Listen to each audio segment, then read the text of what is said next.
A nossa aula com Barry Schwartz, um dos maiores psicólogos sociais do mundo, foi absolutamente fantástica. Realmente, o ICL não decepcionou no presente de fim de ano que trouxe para sua comunidade.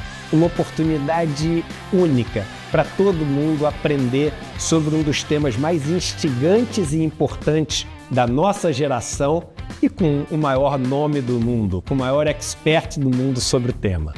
Muita gente pediu para assistir novamente a aula, porque teve tantos insights que não queria deixar aquilo passar. E muita gente que não conseguiu assistir ficou sabendo da aula e está pedindo para assistir.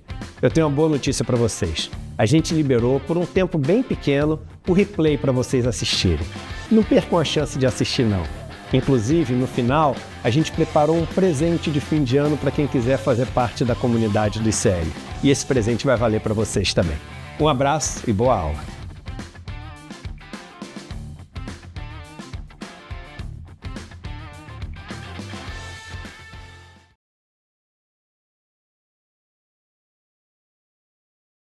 De dezembro de 2024. Muito obrigado pela companhia de todo mundo que já está por aí no nosso chat. Muito bom dia para quem está nos acompanhando pelas redes sociais. Vocês sabem, nós estamos ao vivo todos os dias de segunda a sexta-feira, das 7 às 8 da manhã, horário de Brasília. Muito boa tarde, muito boa noite, muito boa madrugada também para quem nos acompanha em outros países por este mundão de meu Deus e também nas nossas reprises. Este programa, claro, fica gravado lá no YouTube. Você pode assistir a este programa ao vivo e também nas reprises lá no canal do Eduardo Moreira, no canal do Leandro Demori e também no canal do ICL Notícias. Vai chegando por aí, vai assinando os canais, vá deixando o seu like, vá ativando o sininho, vá fazendo aquela coisa toda, né? Aquela maratona da rede social, mas se você não quiser fazer nada disso também, não precisa, tá? É só compartilhar esse programa aí nas suas redes sociais, manda lá no seu grupo de Zap, no seu grupo de Telegram, no seu grupo de e-mail, nos seus grupos de discussão, publica nas suas redes sociais, vai chamando as pessoas para acompanharem com a gente aqui todos os dias às 7 horas da manhã, as principais notícias do Brasil e do mundo. Estamos ao vivo também na televisão aberta e no rádio, para quem quiser nos ouvir no rádio em São Paulo. Estamos ao vivo em 3 emissoras, na Rádio Brasil Atual, na Rádio Heliópolis e também na Rádio Cantareira, para você que quiser nos acompanhar, principalmente o pessoal aí que está dirigindo pelo trânsito em São Paulo, né? Este fone está me incomodando um pouco, vou tirá-lo, será? Não, vou tentar deixar mais um pouquinho. Então, muito bom dia para quem nos acompanha, para quem dirige pelo trânsito de São Paulo por aí. Estamos ao vivo na televisão também, se você está em Salvador, na Bahia, você pode nos acompanhar pela TV Querimurê. Se você está em São Paulo, você pode nos acompanhar pela TVT e lá em Porto Alegre, no sul do país, pela Pop TV. É muito bom ter a companhia de todo mundo por aqui.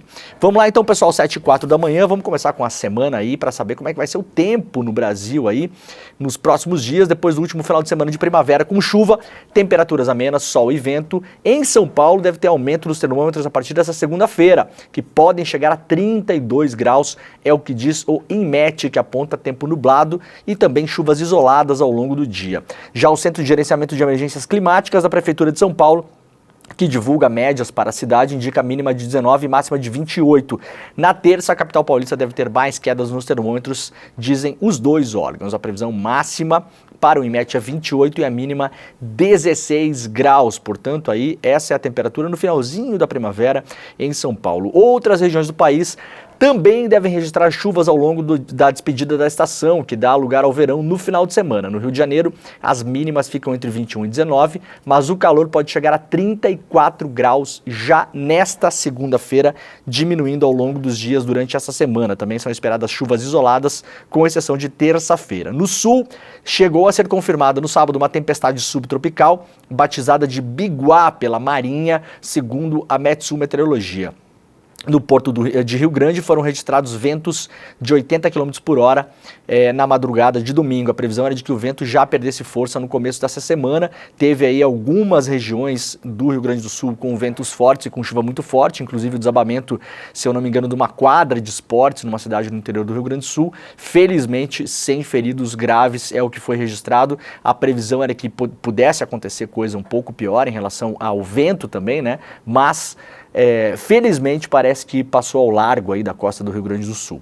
Apesar disso, a INMET mantém aviso de perigo potencial até o meio-dia de hoje, dessa segunda-feira, para chuvas intensas para as porções leste de Santa Catarina e do Rio Grande do Sul. Em Porto Alegre, a previsão de termômetros entre 15 e 24 graus, Floripa 18 a 27, Curitiba 15 a 26 graus.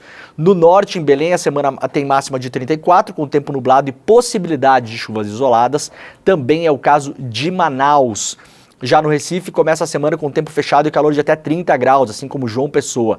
Pode chover em Fortaleza, com máxima de 32 e também tempo nublado. Salvador pode chegar a 32 graus também e terá céu fechado e pontos isolados de chuva. No centro-oeste, Cuiabá deve ter pancadas de chuva isoladas e termômetros entre 23 e 30 graus, situação essa que se mantém ao longo da semana. Já em Campo Grande, calor de até 35 ao longo da semana, mas a chuva só deve aparecer mesmo talvez hoje ou talvez na quinta-feira.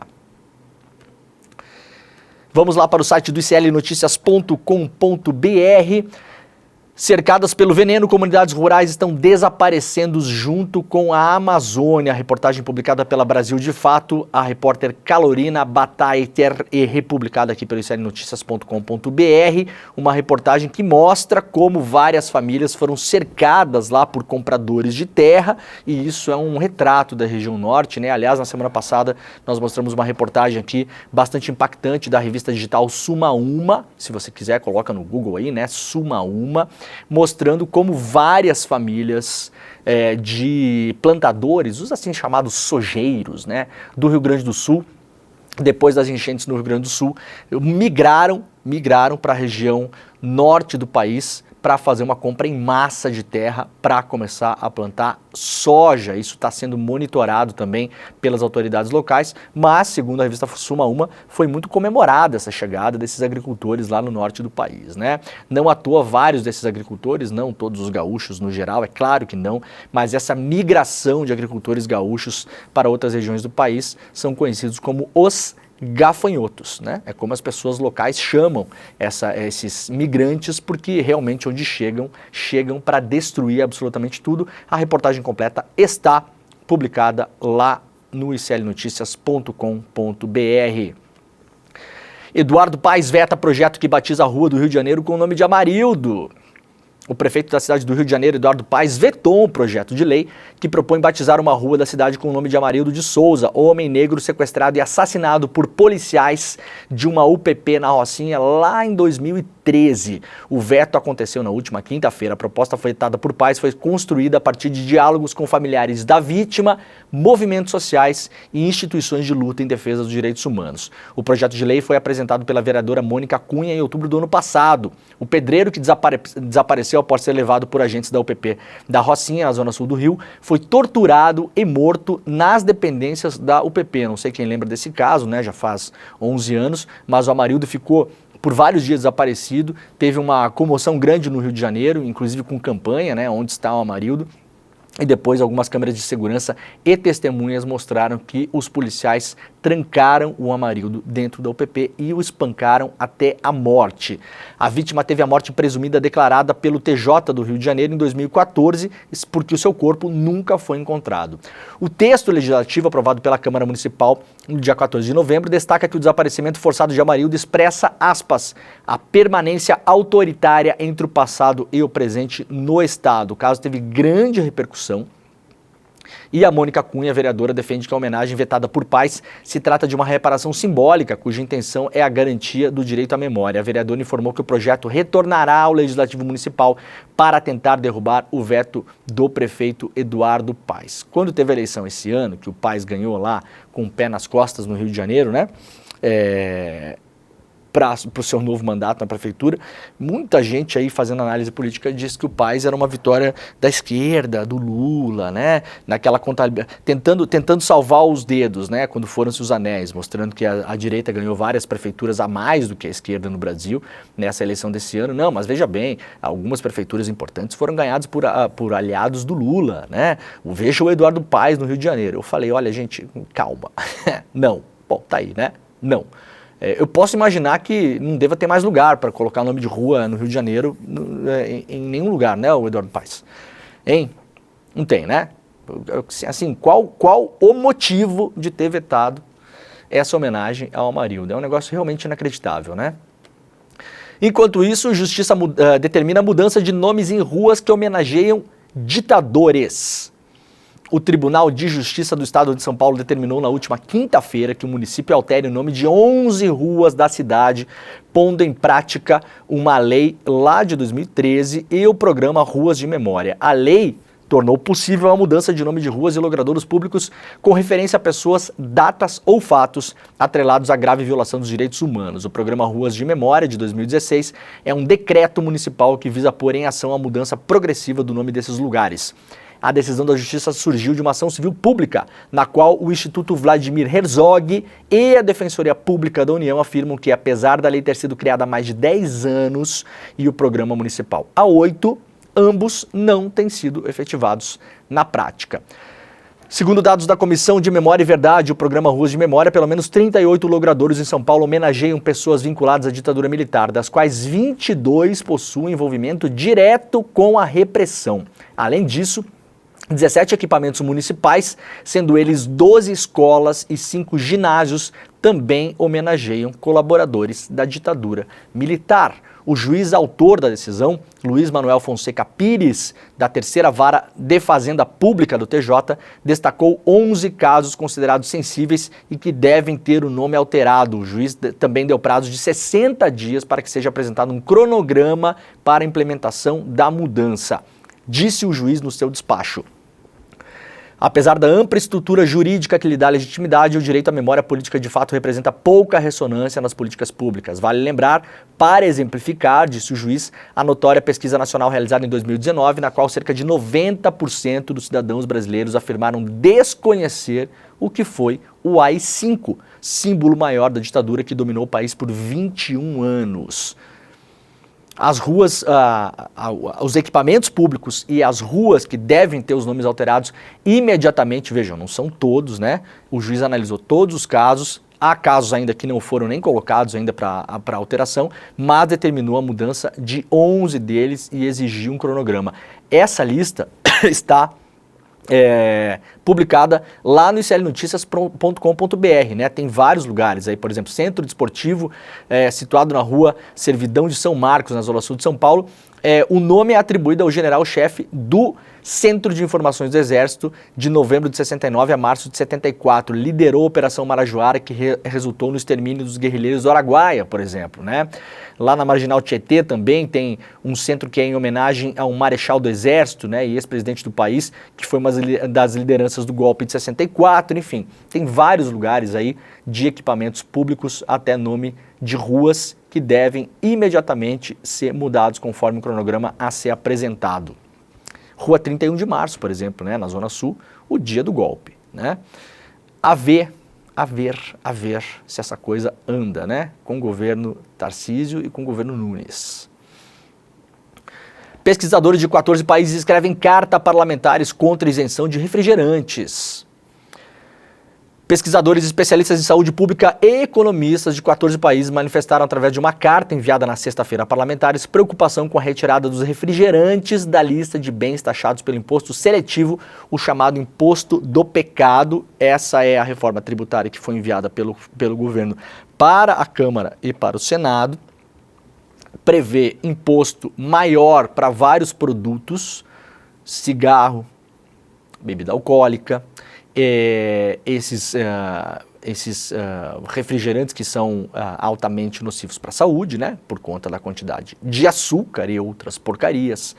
Era para entrar também lá aqueles ultraprocessados, né, as coxinhas, não sei o que, né, salsicha e tal, não sei o que. Aí, claro, o mega lobby da indústria, né, Coca-Cola, isso, aquilo, foram lá, candidamente convenceram os parlamentares, claro, com argumentos, né, com muita conversa, podemos imaginar, né, e aí o texto foi alterado, e isso foi tirado, inclusive armas, inclusive munição, que deveriam pagar mais imposto, pelas alterações que foram feitas lá no Senado, não pagarão. O Senado aprovou o primeiro projeto de regulação da reforma tributária na última quinta-feira. O projeto ainda será apreciado pela Câmara, que pode fazer alterações. Se o texto for mantido, a carga tributária desses itens será reduzida em mais de 50% após entrar em vigor. Conforme carta endereçada às lideranças do Congresso, a medida representa um grave retrocesso na saúde pública nos esforços para o enfrentamento da crescente epidemia de doenças associadas à alimentação, como obesidade e diabetes. É claro que isso aí depois quem vai pagar é você, né? Porque isso aí vai pro SUS, né, gente? Então a Coca-Cola vai fazer o seu lucrinho básico e depois, a hora que estourar, esse negócio vai para o SUS e quem paga é a gente, né? Parabéns para o Senado Federal, hein? Parabéns, viu? Refrigerantes respondem por 20% de casos de sobrepeso e obesidade infantil. A lista das pessoas que assinaram este manifesto, essa carta, né? Está publicada lá no iclnoticias.com.br. Banco Central vai leiloar 3 bilhões de dólares hoje para segurar a alta do dólar. Pela terceira vez consecutiva, o Banco Central irá intervir no câmbio para segurar a alta do dólar. A autoridade monetária leiloará em Brasília hoje 3 bilhões das reservas internacionais com um compromisso de recompra, quando o dinheiro é comprado de volta às reservas meses mais tarde. Segundo o comunicado emitido pelo BC na noite de sexta-feira, a autoridade monetária fará um leilão de até 3 bilhões durante a manhã de hoje. A operação de recompra, em que o dinheiro será reincorporado às reservas internacionais, vai acontecer em 6 de março de 2025. Na quinta-feira, o BC vendeu 4 bilhões. Na ocasião, o leilão também ocorreu na modalidade de leilões de linha, como se chama as vendas com compromisso de recompra. A ideia, claro, do Banco Central é segurar a cotação do dólar. Olha, se eu fosse um cara adepto à teoria da conspiração, aliás, eu fiz essa brincadeira ontem no grupo do ICL, né? O Lula teve alta hospitalar ontem, né? A alta hospitalar saiu lá do hospital, vai permanecer em São Paulo até quinta-feira, quando deve fazer um novo exame para ver se está tudo certo lá e depois voltar a Brasília. Eu até brinquei ontem com o Chico Alves, que é o editor-chefe do nosso site, falei, Chico, amanhã, no caso hoje, segunda-feira, se a bolsa subir e o dólar descer, só de sacanagem você podia fazer uma manchete lá no site do ICL Notícias, né? Bolsa sobe e dólar cai com alta hospitalar de Lula, né? Se eu fosse adepto de alguma teoria da conspiração, eu poderia até dizer que o Banco Central está leiloando esse dinheiro aí, esses 3 bi, para tentar segurar o dólar, porque aí se por acaso o dólar cai hoje, aí as manchetes serão: dólar cai com o leilão do Banco Central, não com a alta hospitalar do Lula, né? Mas a brincadeira ainda vai estar valendo lá, viu, Chico? Tá feito o desafio aí. Dino propõe que lei da anistia não vale para ocultação de cadáver, decisão importante do Flávio Dino aqui. Ministro do Supremo Tribunal Federal reconheceu o caráter constitucional e a repercussão geral sobre a possibilidade ou não do reconhecimento da anistia ao crime de ocultação de cadáver, considerado um crime permanente, pois continua a ser consumado no presente quando não devidamente esclarecido. A lei da anistia de 1979 concedeu, claro, anistia, uma espécie de extinção da punibilidade a crimes políticos e outros relacionados entre 2 de setembro de 61 até agosto de 79, período que abrange boa parte da ditadura militar. A decisão do Dino, divulgada ontem, domingo, quando um caso é conhecido e julgado pelo STF, tem repercussão geral, nesse caso, né? A decisão do Dino. O processo em questão é um processo específico, apresentado pelo Ministério Público Federal em 2015, contra os ex-militares do Exército Sebastião Curió Rodrigues de Moro, assim conhecido, chamado Major Curió, e o tenente-coronel Lúcio Augusto Ribeiro Maciel. Esses caras todos ídolos aí do bolsonarismo da extrema-direita, né? Da cepa do tal do brilhante Ustra. Ambos estiveram à frente de operações contra militantes de esquerda que organizaram guerrilha na resistência contra a ditadura no Araguaia, durante os anos de chumbo. O debate do presente recurso, disse o Dino, se limita a definir o alcance da lei da anistia em relação ao crime permanente de ocultação de cadáver. Destaco, disse o Dino, não se tratar de uma proposta da revisão da lei da anistia, mas sim de fazer uma distinção em face de uma situação peculiar. No crime permanente, o caso de ocultação de cadáver, a ação se prolonga no tempo. A aplicação da lei da anistia extingue a punibilidade de todos os atos praticados até a sua entrada em vigor. Ocorre que, como a ação é prolongada no tempo, existem atos posteriores à lei. Segundo Dino, o tipo penal atribuído aos militares neste contexto persiste no tempo. O crime de ocultação de cadáver não ocorre apenas quando a conduta é realizada no mundo físico, disse ele. A manutenção da omissão do local onde se encontra o cadáver, além de impedir os familiares de exercerem seu direito ao luto, configura a prática crime, bem como situação de flagrante. A ver como isso vai ser tocado agora, né? Foi o caso aí, o filme que está bastante em moda hoje aí, Eu Ainda Estou Aqui, né? O filme do Walter Salles, um sucesso, aliás, absoluto no cinema também, muita gente muito jovem indo ver esse filme, que me deixou bastante feliz, né? É um desses casos, né? Os corpos desaparecidos nunca foram encontrados. Veremos se isso vai ser aplicado e, infelizmente, a maior parte desses bandidos já morreram, né? Já foram abraçar o capeta, assim espero. TRE de São Paulo forma a maioria para caçar Carla Zambelli por desinformação eleitoral em 2022.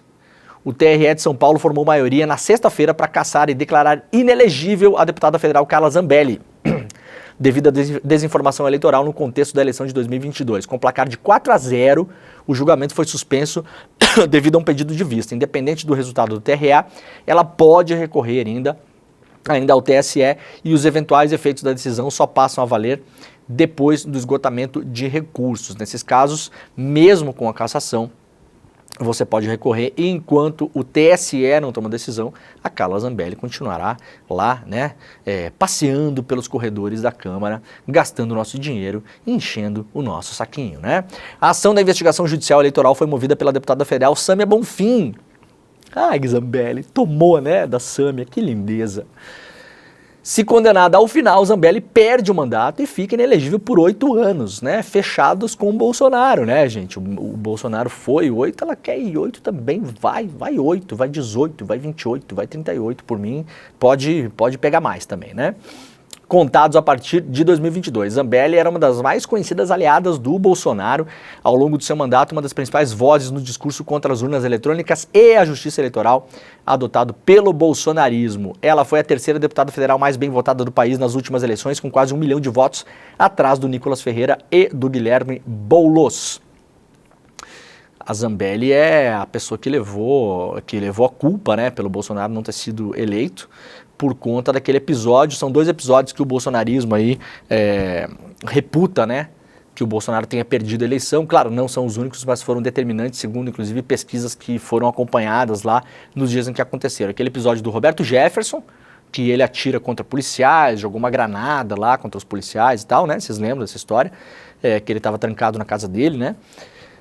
E o episódio da Zambelli, a pistoleira dos Jardins, correndo armada atrás de um jornalista em São Paulo, nas vésperas da eleição. Aquele episódio, segundo pessoas que acompanhavam a eleição lá pelo lado do Bolsonaro, né, já me falaram, inclusive algumas vezes, muitas vezes eu perguntei, vocês ficam tentando botar a culpa na Zambelli, né, por incompetência de vocês, e já algumas vezes pessoas diferentes me falaram, não, de fato, pelo monitoramento que se fazia, né, os trackings eleitorais, teve uma perda grande de votos para o Bolsonaro, falam em até aí 3, 4 milhões de votos, para mais o episódio da Zambelli, junto com o episódio lá do Roberto Jefferson.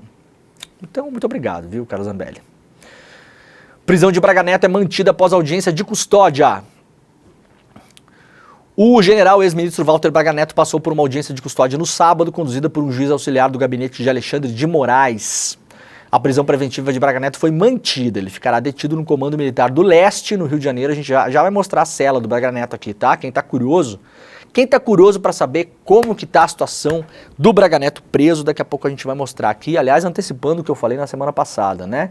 Quando os caras são presos, eu falei exatamente para onde eles vão, né? A gente mostrou, inclusive, foto na semana passada do Mauro Cid dando uma corridinha, né? Na pistinha atlética, assim, a cadeia no Brasil é assim, né, gente? Tem pista atlética, dá pra ir, ficar correndo, sem camisa, mostrando o torso nu, né? Sendo fotografado pelas páginas de fofoca, né? Braga Neto foi preso pela Polícia Federal, pois estaria obstruindo a investigação sobre a tentativa de golpe. A Polícia Federal identificou que o general, indiciado por ser um dos principais articuladores do plano golpista, tentou obter dados sigilosos da delação de Mauro Cid, o ex-ajudante do Bolsonaro, conforme declaração do Alexandre de Moraes. Vamos lá para a coluna da Juliana Dalpiva no clnoticias.com.br. Braga Neto procurou o pai de Mauro Cid para perguntar sobre conteúdo de depoimento. Um dos principais motivos da prisão do general Walter Braga Neto pela Polícia Federal na manhã de sábado foi o fato dele ter procurado fazer contato com o pai do tenente-coronel Mauro Cid para tentar saber o conteúdo do depoimento do ex-ajudante de ordens do Bolsonaro. Mauro Cid e seu pai admitiram as pressões de Braga Neto nos depoimentos prestados nos últimos 15 dias. Esse movimento foi considerado pelo ministro Alexandre de Moraes como tentativa de obstrução de justiça e, por isso, ele autorizou a prisão do Braga Neto, que aconteceu no seu apartamento em Copacabana, na Zona Sul. Como bom militar da reserva, o Braga Neto mora lá em Copacabana, né? E fica bronzeando a pança jogando futevôlei lá na praia, com o nosso dinheiro. Esse movimento como a coluna da Juliana Dalpiva informou, Mauro Cid denunciou em seus depoimentos ter sido coagido por Braga Neto, que também estaria pressionando o pai dele, o Lorena Cid. Na mesa do coronel Flávio Botelho Peregrino, na sede do partido do Bolsonaro, PL, em Brasília, mereceu um capítulo à parte também no relatório da Polícia Federal. O ex-assessor e homem de confiança do Braga Neto, Peregrino, guardava documentos que esclarecem detalhes do roteiro da tentativa de golpe de Estado e também mostram uma preocupação com as consequências depois que as investigações começaram. Os investigadores encontraram um envelope com perguntas a respeito da delação de Mauro Cid, ex-ajudante do Bolsonaro. Segundo a PF, possivelmente elas foram feitas perguntas a Mauro Cid sobre o conteúdo do acordo de colaboração realizado por ele, né? As respostas parecem vir de Mauro Cid, relatadas por um terceiro, porque usam verbos na terceira pessoa do plural, como Mauro Cid aliviou para o Braga Neto ou não falou nada sobre o Braga Neto. Então isso tudo foi considerado uma tentativa de interferir nas investigações, por isso o Braga Neto foi para a jaula, né? Jaula, no entanto, de luxo, né? O Fantástico ontem trouxe aí detalhes. Braga Neto está preso em um quarto com ar-condicionado, geladeira, armário e televisão. Preso no sábado por obstrução de justiça nas investigações sobre a tentativa de golpe, o Braga Neto está sendo mantido no quarto do chefe do Estado-Maior da 1ª Divisão do Exército. A TV Globo apurou que o cômodo tem armário, geladeira, ar-condicionado, televisão e banheiro exclusivo. As refeições são feitas no Rancho, o restaurante onde oficiais de patentes mais altas comem. Ele tem direito a 4 refeições por dia: café da manhã, almoço, jantar e ceia. Deve ser o pequeno jantar, né? Café da manhã é tipo assim, o navio do Roberto Carlos, né? É tipo aquele lá, como é que é? O iate, não? Como é que é o negócio que o Roberto Carlos faz show lá, gente? É iate, né? Navio? Sei lá. Né? Parece isso, né? O doutor café da manhã, depois o doutor almoço, depois o pequeno jantar, né, doutor? Não, o pequeno jantar, assim, um mamãozinho aqui, doutor, mamãozinho. E agora a ceia, né? O local da prisão do general precisou ser improvisado para receber o oficial. Não havia na estrutura do Exército do Rio de Janeiro um espaço adequado para o isolamento de um general de 4 estrelas, que é a patente de Braga Neto. A prisão especial é uma prerrogativa dos militares antes da condenação definitiva. E, pelas regras, oficiais não ficam atrás das grades dentro de unidades militares, eles são presos em alojamentos. A 1ª Divisão é o quartel que reúne os batalhões lá do Comando Militar do Leste, etc e tal, né? Braga Neto está preso em uma unidade que já foi sua subordinada em 2016 e 2019, quando chefiou o Comando Militar do Leste. O Fantástico apurou que a prisão dele neste batalhão está gerando mal-estar entre os militares. O comandante da unidade tem 3 estrelas, abaixo de Braga Neto na hierarquia do Exército. Ai, que beleza, cara. Ah, duvido que gera algum mal-estar, tá? Vocês são um bando de mentirosos. Não gera nada, vocês foram lá, prepararam o quartinho pra ele, tá lá preso. Eu queria saber, assim, né? Imagina, eu fico imaginando, né? Os militares têm lá o seu direito a essas regalias quando são presos, né? Outras profissões públicas também poderiam ter, né? Imagina assim, o cara da Receita Federal vai preso. Não, ficou preso aqui, né, no quartel general da Receita Federal, aqui num quarto com ar-condicionado, geladeira, armário e televisão, né? Também pode ficar lá. O cara que trabalha no Correio, por exemplo, né? Não, trabalha no Correio, foi preso, não está condenado aí em definitivo ainda. Não, então o Correio também, né? O funcionário do Correio também tem um direito lá, né? Por que militar tem essa regalia, essas mamatas, né? Como é que é o negócio que os caras falavam lá no vídeo? Privilégios? Vem pra Marinha. Privilégios? Vem pro Exército. Atrás do pessoal do agro, reporta o jornal Globo hoje aqui, a Polícia Federal rastreia transações em espécie em Goiânia e Brasília para identificar financiadores do golpe. Aqui a fotinha do Braga Neto, né? Que foi a fotinha que rodou aí o final de semana, né? A prisão preventiva do Braga Neto, o ex-ministro do Bolsonaro, foi justificada em parte pela existência de indícios de que ele, Braga Neto, atuou para ajudar a financiar o plano para assassinar e sequestrar autoridades. Agora a Polícia Federal segue o rastro do dinheiro que, segundo o tenente-coronel Mauro Cid, foi entregue pelo general para viabilizar as ações clandestinas. Após ser obtido, disse o Mauro Cid, aspas, junto ao pessoal do agronegócio. Lembrando que a história de que o Braga Neto teria recebido uma grana dentro de um pacote, uma caixa, uma sacola, não sei o que, de vinho, foi publicado em primeira mão aqui no iclnoticias.com.br na coluna da nossa colega Juliana Dalpiva, né? A chamada Operação Punhal Verde e Amarelo revelou que o Alexandre de Moraes, o Lula e o Alckmin poderiam ser vítimas de emboscada e até de assassinato. Munida da delação de Mauro Cid e de outras apurações, a Polícia Federal acredita que o montante transportado por Braga Neto em uma sacola de vinho e entregue ao Major Rafael de Oliveira foi usado para a compra de um celular em dinheiro vivo, depois utilizado por integrantes das Forças Especiais do Exército, os tais kits pretos, grupo do qual Oliveira fazia parte e que estava monitorando lá o Lula, o Alexandre de Moraes e o Alckmin. A PF já descobriu que no dia 15 de dezembro, o Major Oliveira, de 2022, né, comprou um celular em uma loja de Goiânia com dinheiro vivo. A nota fiscal aponta que o aparelho foi adquirido por R$ 2.500 à vista. A transação foi feita pela esposa do Major. Além disso, os investigadores também rastrearam 5 recargas de crédito para os telefones que faziam parte do grupo chamado Copa 2022, vinculado à Operação Punhal Verde e Amarelo. Todos eles, no valor de R$20, foram feitos de forma sequencial em uma drogaria do setor sudoeste em Brasília e também em espécie. Em um dos documentos apreendidos pela PF, que detalhava a operação, há o registro de demandas para preparação e condução da ação, que incluía 6 telefones celulares descartáveis. Portanto, a PF agora, com base nessas informações do Mauro Cid e também informações objetivas colhidas aí como prova, né? Deixa eu dar uma melhorada no meu ar aqui, que tá muito frio aqui. Como prova pela Polícia Federal, elas agora vão atrás, porque o Mauro Cid teria citado o pessoal do agronegócio, né? O foco agora da PF é descobrir quem é esse tal do pessoal do agronegócio citado na colaboração premiada do Mauro Cid, porque aparentemente ele não deu mais detalhes em relação a isso e agora vão tentar descobrir quem foi que financiou. No relatório lá do 8 de janeiro, já tem várias pessoas do agronegócio que foram indiciadas, né?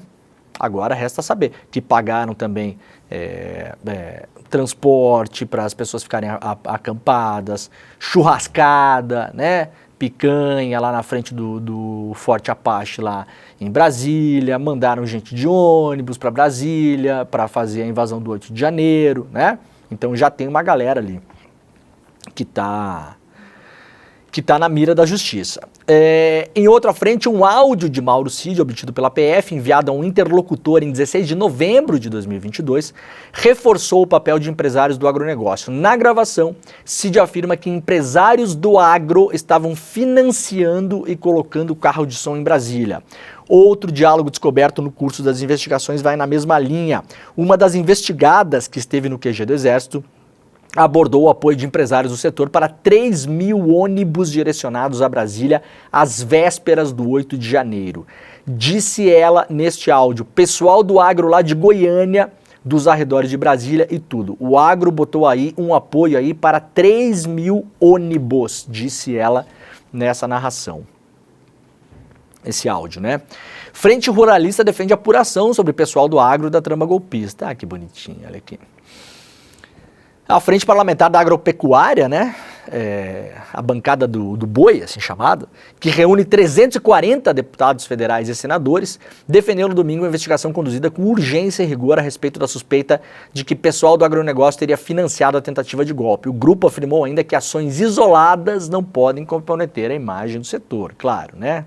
Eles defendem uma apuração para dizer que, assim, é só aqueles caras ali, não é todo mundo, né? E claro que não é todo mundo, né? E quem não for também, parabéns. Quer o quê? Quer um abraço? Em depoimento ao STF, o Mauro Cid falou então nesse pessoal do agro, mas a Frente Parlamentar está muito preocupada aí, soltou uma nota, né? Vamos ver o que diz a nota aqui. É inadmissível que ações isoladas sejam usadas para generalizar e comprometer a imagem de um setor econômico composto por mais de 6 milhões de produtores e que desempenha papel fundamental no desenvolvimento do país, defendeu, cobrando que as investigações sejam conduzidas de forma legal, transparente, equilibrada e em estrita observância ao que determina a Constituição Federal. Exército tenta se descolar de Braga Neto no ápice do enquadramento civil, diz aqui a Folha de São Paulo de hoje. A prisão do Braga Neto criou um fato inédito na história do país. Nunca antes um militar do mais alto posto do Exército havia sido detido por decisão do Judiciário em processo conduzido por civis. No ápice do enquadramento das Forças Armadas pela Justiça, por causa da investigação sobre o golpe, integrantes da cúpula do Exército tentam se distanciar de Braga Neto e também distanciar a instituição dele. 4 oficiais generais ouvidos pela Folha dizem que o ineditismo da prisão causa constrangimentos para a caserna. Sempre quando prende um desses caras, sempre vem esses momentos, né, que causa perplexidade, causa constrangimento, né? Estão incomodados, né? Todo mundo sempre falando em off, né? Eles justificam, porém, que Braga Neto teria praticado atos suspeitos como político longe dos quartéis e já tendo queimado pontes com o oficialato, ou seja, não fez o que fez enquanto general, né? Ele já era um civil, ele já era um paisano, vejam, essa é a decisão, né, interna aí, a mensagem, olha só, não foi o general Braga Neto que fez, tá, gente, foi o cidadão Braga Neto, foi o político, né, foi um de vocês aí, ó, sociedade civil que não vale nada, né, não foi a gente, não fomos nós militares, né. A relação de Braga Neto com a cúpula das Forças Armadas ficou esgarçada ainda no fim de 22. Naquela época, militares já suspeitavam que ele atuava nos bastidores para enfraquecer o comando do general Freire Gomes, então chefe do Exército, por causa da resistência deste aos planos golpistas. Bom, a manchete completa, a matéria completa está lá na Folha de São Paulo, na capa da Folha de hoje. Supremo mantém Moraes em casos de trama golpista e 8 do 1 com voto contra de Mendonça e a favor de Cássio Conká. O STF negou na sexta-feira o pedido do ex-presidente Jair Bolsonaro para tirar o ministro Alexandre de Moraes da relatoria das ações sobre a tentativa de golpe de Estado e dos atos golpistas do 8 de janeiro. André Mendonça foi o último a votar e o único a divergir. O julgamento no plenário virtual começou às 11 horas da sexta-feira e, apesar do prazo de até uma semana para os ministros votarem, no primeiro dia 7 votos foram dados na mesma direção, 6 deles em apenas 4 horas após iniciada a sessão. O presidente da corte, Barroso, relator do caso, votou por rejeitar o pedido e foi seguido por Fachin, Gilmar Mendes, Flávio Dino, Cristiano Zanin, Dias Toffoli e Carmen Lúcia ainda na sexta-feira.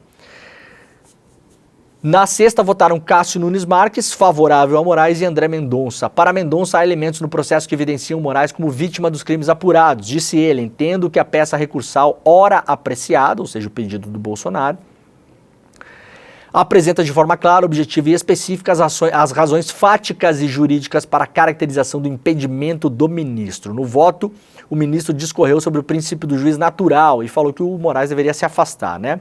Não foi um entendimento geral e até mesmo o Cássio Conká votou para manter aí o Alexandre de Moraes como o juiz à frente desses casos. Lula diz que Braga Neto tem direito à presunção de inocência. O Lula deu uma entrevista ontem para o Fantástico. Primeiro, pela manhã, fez uma coletiva, né, para anunciar aí que estava saindo do hospital, aquela coisa toda. Falou com vários jornalistas, mas à noite deu uma entrevista para o Fantástico, uma entrevista exclusiva para o Fantástico, e uma entrevista longa aí de uns 30 minutos. Falou, entre as várias coisas, acabou entrando nesse assunto, né, perguntado lá pela Sônia Bride se o Lula estava acompanhando as notícias do hospital, se ele estava acompanhando as notícias da política. O Lula falou que, claro, que sim, né, obviamente, né, o presidente foi internado, mas não ficou inconsciente, nada, então, obviamente, estava acompanhando. E aí falou sobre a questão do Braga Neto, lamentou muito, né, repudiou a questão de alguém, como o próprio Lula falou, que usou o dinheiro da União, ou seja, o nosso dinheiro, a vida inteira, pago pelo nosso dinheiro, sustentado com o nosso dinheiro, com todas as mamatas, né, inclusive enquanto preso, ficando aí preso num quarto de hotel, praticamente, tem usado esses recursos e essa formação para uma tentativa de golpe de Estado, mas o Lula enfatizou que espera que ele tenha todo o direito de defesa pleno que ele, Lula, não teve. Nesse momento a Sônia Bride fez uma parte lá na entrevista e falou, olha, mas o senhor foi julgado por todas as instâncias, o senhor não acha que teve todo o direito de defesa. O Lula pareceu um pouco surpreso com a pergunta, inclusive, e simplesmente falou que não, que ele não teve todo o direito de defesa. Poderia ter falado, né, presidente, eu sei que talvez não coube ali na hora, poderia ter falado que quando você senta na frente de um juiz que já está disposto a condená-lo, você não tem todo o seu direito de defesa. Quando você senta na frente de um juiz que está mancomunado com o Ministério Público, você não tem todo o seu direito de defesa. Quando você senta na frente de um juiz que estava oferecendo testemunha para condenar o Lula, oferecendo essa testemunha para o Deltan Dallagnol, ligando para o Deltan, falando com o Deltan no Telegram, como revelado pela Vaza Jato, mostrando para o Deltan, olha, tem uma testemunha em tal lugar que está disposta a ferrar com o Lula aí, Deltan, vai lá e traz essa pessoa para a gente ouvir aqui. Quando você senta na frente desse juiz, você não tem o seu pleno direito de defesa.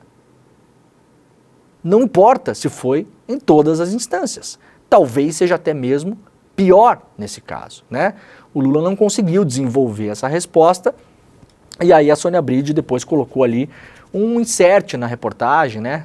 Quando você sai da entrevista e coloca um pedaço de reportagem, assim, mostrando que o Lula foi condenado em todas as instâncias e que o STF tinha um entendimento que depois da segunda instância, que é a segunda instância definitiva, né? Não tem 3 instâncias no Brasil, né?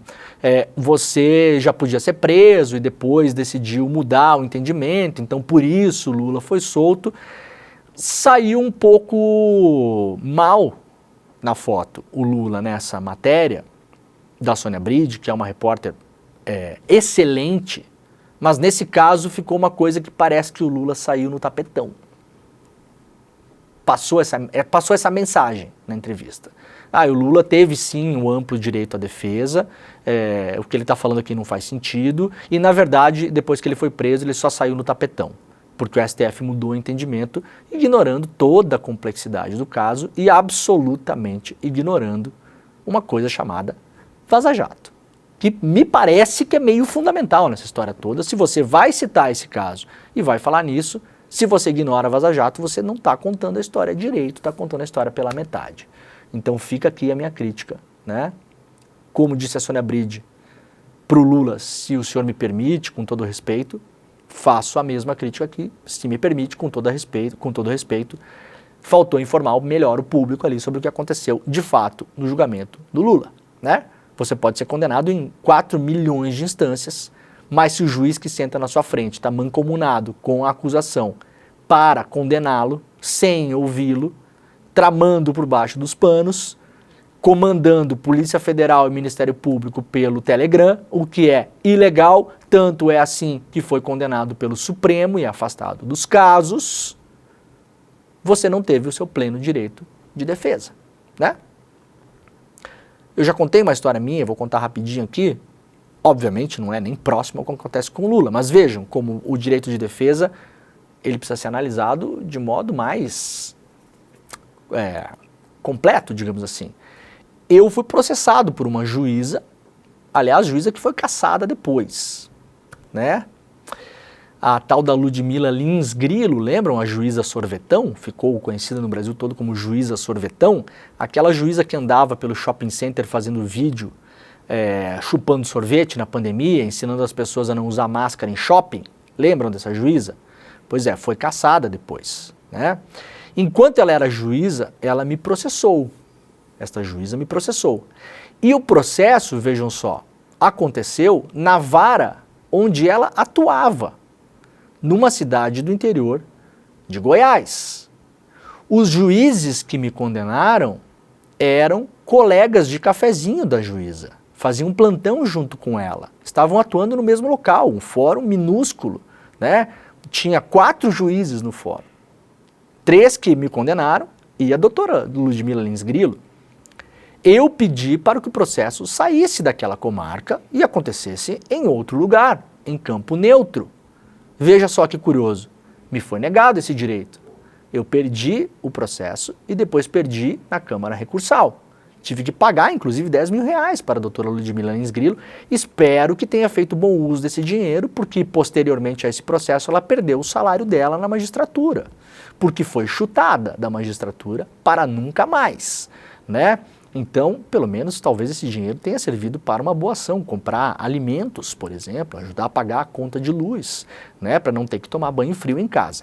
Muito bem, eu consegui constituir advogado, fiz a minha defesa foi recepcionada pela justiça, eu tive um julgamento lá e perdi, depois eu consegui fazer recurso, o recurso foi aceito, os juízes lá olharam o meu recurso, e continuaram negando os meus provimentos lá, e eu perdi o caso. Se você olhar só para isso, eu tive o amplo direito à defesa, né?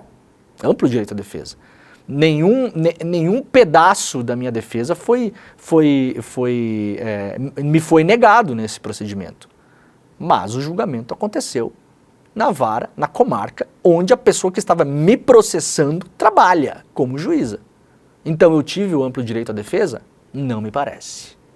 Né? Não me parece. Então não dá pra gente se apegar só ao manualzinho, né, gente? O manualzinho não conta a história toda, tá? Conta essa história rápido aqui, porque eu acho que ajuda a elucidar. Eu acho que não saiu bem pro Lula essa parte da entrevista. O Lula ou sua assessoria, ou sei lá quem, decidiram dar uma entrevista exclusiva pro Fantástico, aos seus riscos, né? Tarcísio diz que disputará a reeleição ao governo de São Paulo em 2026, hein? Olha aqui. O Tarcísio afirmou nesse domingo que pretende disputar a reeleição em 2026, deixando de lado, ao menos por hora, eventuais planos de chegar à presidência da República. Qual é a minha opção? Qual é o meu caminho em 26? Perguntou retoricamente Tarcísio. É continuar em São Paulo, afirmou durante entrevista ao programa Canal Livre da Band. Boa parte do seu entorno considera essa vitória como certa. Eu sou muito fiel àqueles que me elegeram, disse Tarcísio. Eu tive um grande apreço da população de São Paulo que me acolheu e nós temos projetos muito interessantes para entregar em 28, em 29, em 30. O que me motiva a ficar em São Paulo? A entrega desses projetos, disse o governador, que é cotado aí com o Bolsonaro fora do páreo, como o principal concorrente do mercado, da Faria Lima, da direita brasileira, para a eleição presidencial de 2026. Sobretudo se o Lula não for para a reeleição. Tem essa possibilidade do Lula não concorrer? Tem. Pelo que aconteceu nos últimos tempos com o Lula em relação à internação médica, cirurgia e tal, não, e quem acompanha o programa aqui sabe que eu já venho falando sobre isso há muito tempo. Tem uma chance, sim, do Lula não concorrer à reeleição, por uma série de confluências de fatores que incluem também a idade, a saúde do presidente, tá? Mas também uma ideia de que um primeiro mandato, nessa volta dele à política, depois da prisão, já seria suficiente para o Lula, na visão do Lula e de parte do seu entorno, aí já ter recolocado o país num caminho para fora, para longe da extrema-direita, a gente ter conseguido expulsar o Bolsonaro da política pelo menos por um tempo, aí por 8 anos, e poderia tranquilamente agora o país ter outras opções de candidatos, inclusive à esquerda. Então a possibilidade do Lula não concorrer em 2026, ela existe, tá, gente? E ela é anterior à internação médica da semana passada. Beleza? Nesse cenário, eu acho difícil que o Tarcísio não concorra. Num cenário com o Lula na urna, fica mais difícil para o Tarcísio. O Lula ainda, claro, é o grande candidato a ser batido, né? Ainda mais enquanto presidente da República, que só o Bolsonaro conseguiu a façanha de não se reeleger nesse país. Combate ao crime não pode ser justificativa para erro policial, disse Madre Teresa de... Ah, não, o Tarcísio falou isso. Ah, gente, nossa, eu achei que tinha sido a Madre Teresa de Calcutá. O que aconteceu com o Tarcísio, gente? Hein? O que aconteceu? O combate ao crime não pode ser justificativa para erro policial. Afirmação do Tarcísio no programa de televisão lá da Band, né? Aconteceu ser questionado sobre os recentes casos de violência policial, alguns deles registrados em imagem. A gestão passa por um momento de críticas. Aí o Tarcísio, claro, não tem problema nenhum com os assassinatos. Isso é um dado da realidade, porque vários assassinatos foram cometidos às dezenas pela Polícia de São Paulo, desde que o Tarcísio assumiu, principalmente na Baixada Santista, lá no Guarujá. E o Tarcísio falou que as operações eram exemplares, aplaudiu as operações e falou que quem quisesse reclamar era para reclamar com a ONU ou com a Liga da Justiça. Eu não estou inventando essa frase. O Tarcísio falou esta frase: se você quiser reclamar de policial matando gente em São Paulo, vai reclamar com a Liga da Justiça. Por que é que mudou de opinião o Tarcísio? Primeiro, porque o problema do Tarcísio não é, aparentemente, com o assassinato da população civil, mas é com os assassinatos e os abusos serem filmados. Então o problema começou quando as coisas começaram a aparecer em vídeo e não quando elas começaram a acontecer. E certamente, para uma eleição de 2026, para a presidência da República, que obviamente está no radar do Tarcísio, não levem em consideração que ele disse que vai concorrer à eleição em São Paulo em 26, tá? Pode ser que sim, pode ser que não.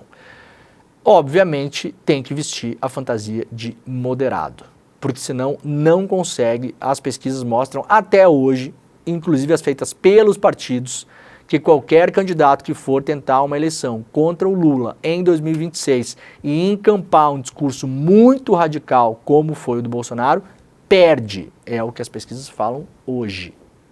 Por isso, a imagem do Tarcísio precisa ser construída em cima da moderação.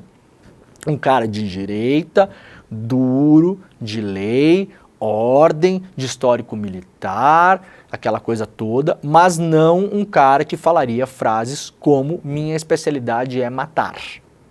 Tá? Essa precisa ser a construção do personagem Tarcísio enquanto candidato para a presidência da República em 2026. Para o estado de São Paulo, o Tarcísio pode ser até mais agressivo, não precisa ser muito moderado, se reelege, eu acho, em 26, se tentar, fácil. Se a coisa continuar como está. Mas para a presidência da República a coisa não é bem assim.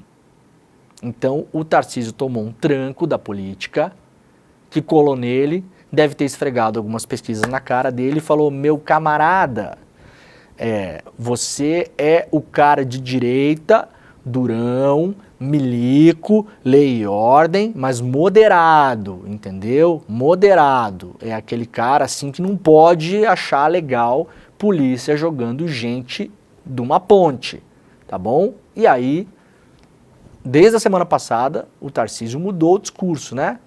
Falou que estava errado em relação às câmeras, que agora tem que ter câmera, que a polícia não pode abusar. Olha, se a gente pegar as frases que ele falou no ano passado e esse ano em relação aos abusos da polícia e essas aqui, é praticamente um caso clínico de dupla personalidade. Porque elas são absolutamente opostas. Absolutamente opostas. O Tarcísio de hoje é o Tarcísio que fala que o combate ao crime não pode justificar erro policial. Ele fala que em erro policial, mas aquela coisa, jogar alguém de uma ponte não é erro policial, né, governador?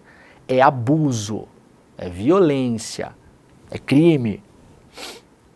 Mas se você pegar os dois Tarcísios, né, a minha grande dúvida é saber qual Tarcísio habita, né, por dentro do Tarcísio. Vamos lá para a finaleira do programa, rapidamente as últimas notícias aqui. Pacote de ajuste fiscal domina a última semana do Congresso. Talvez o Congresso vai encarar e votar o pacotão do Haddad. Não sabemos se vai ou se não vai. E se for, não sabemos se vai votar tudo, se não vai votar tudo, se vai incluir coisa, se vai tirar coisa. Ainda não está muito claro. O Planalto fez um pagamento a jato de emendas para aplacar o ceticismo do Congresso e aprovar o pacote. Ou seja, o Congresso está chantageando o governo, precisa de grana para votar, está trocando, troca likes, né? Troca likes, está trocando voto por dinheiro e o Planalto aparentemente avalia que não tem outra coisa a fazer senão pagar. Então está pagando a conta, está entrando no jogo. Tudo isso muito legal, tudo certo, muito dentro da Constituição, né? Nada de errado aqui, né? Circulando todo mundo aí. Quadrilha usava jatinho para transportar dinheiro das emendas parlamentares. Enquanto isso, as emendas parlamentares seguem na farra. E o caso que a gente falou aqui na semana passada, né, do rapaz lá que é primo, né, do Elmar Nascimento, Lembra dessa história? Eumar Nascimento era o candidato do Lira e também o favorito do governo Lula para ser o próximo presidente da Câmara dos Deputados. Eumar Nascimento mandou dezenas de milhões de reais em emendas para uma cidadezinha do interior onde o seu irmão é prefeito e onde o seu primo é vereador. O seu primo foi pego em Salvador com uma maleta cheia da grana, tá aí a foto da mala, jogou a sacola pela janela, a polícia descobriu a sacola, e a suspeita é de que essa grana toda seja de emendas. Uma última notícia importante aqui para quem acompanha aí, o Stedley, né, o líder do MST, já há um bom tempo vem criticando a leniência com a reforma agrária no país, neste governo Lula, e disse que cansou da retórica do governo, chama a gestão da reforma agrária de vergonhosa. Principal líder nacional do MST, João Pedro Stedley, disse ao painel da Folha de São Paulo, mas vem dizendo isso nas suas redes sociais e em outras entrevistas já há um bom tempo, que o MST está cansado de promessas feitas pelo governo Lula desde que tomou posse há 2 anos. Disse o Stedley em uma entrevista que está publicada hoje na Folha. Para quem quiser, vai lá e lê a entrevista na íntegra. Não bastam mais propaganda, retórica, eventos e atos no palácio. Nós queremos medidas concretas que solucionem problemas reais. Segundo Stedley, ele é cético quanto ao pacote do programa pelo ministro do Desenvolvimento Agrário, Paulo Teixeira, para o final deste ano, que, como revelou a Folha, teria como objetivo acalmar o movimento. O pacote envolve desapropriações, compra e transferência de terras de grandes devedores da União para a reforma agrária. Disse o Stedley, faz 2 anos que eles falam em pacotes. Anunciaram a tal prateleira de terras e tantas outras promessas embaladas como presente de Natal. Uma entrevista bem dura, já tinha dado uma outra entrevista ao Brasil de Fato, os nossos companheiros jornalistas aqui do ICL, importante para ler então a entrevista ao Brasil de Fato e essa da Folha agora, e também acompanhar as redes sociais do Stedley, críticas duríssimas em relação à reforma agrária neste governo Lula, que não acontece. Tá bom? Muito bem, muito obrigado a todo mundo. Daqui a pouquinho vou só descer tomar um café, uma água e vou estar lá com os meus amigos no ICL Notícias, primeira edição, que começa agora. Portanto, nos vemos daqui a 15 minutos. Beleza? O Desperta volta amanhã às 7 horas da manhã. Muito obrigado, um beijo, tchau. A nossa aula com Barry Schwartz, um dos maiores psicólogos sociais do mundo, foi absolutamente fantástica. Realmente, o ICL não decepcionou no presente de fim de ano que trouxe para sua comunidade. Uma oportunidade única para todo mundo aprender sobre um dos temas mais instigantes e importantes da nossa geração e com o maior nome do mundo, com o maior expert do mundo sobre o tema. Muita gente pediu para assistir novamente a aula, porque teve tantos insights que não queria deixar aquilo passar. E muita gente que não conseguiu assistir ficou sabendo da aula e está pedindo para assistir. Eu tenho uma boa notícia para vocês. A gente liberou, por um tempo bem pequeno, o replay para vocês assistirem. Não percam a chance de assistir, não. Inclusive, no final, a gente preparou um presente de fim de ano para quem quiser fazer parte da comunidade do ICL. E esse presente vai valer para vocês também. Um abraço e boa aula.